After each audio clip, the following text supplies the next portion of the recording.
Ayan, dito, please. Oh, Tandahan. pasok, pasok. Oh, sa gitna, pwede na. Yung maleta ko sira na talaga yan, ha? Mag-ingat kayo ha. Dahan-dahan.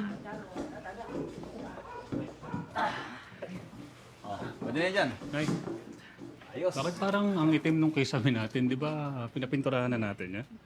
Oh, matagal na yun. Baka medyo naluma lang ng konti. Madumi lang siguro, maraming agyo. Palinis na lang, no?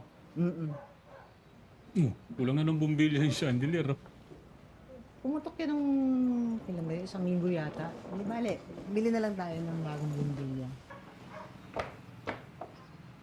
Oh, butas so, inaanay na ba yung sahig? Eh, lumang kahoy na yan, laki. Luma na yung bahay. Delikado yan, baka may mahulog dyan. Hindi, paayos natin. Tol, parating mo lang eh. Hindi mo napapansin ha. Relax na muna.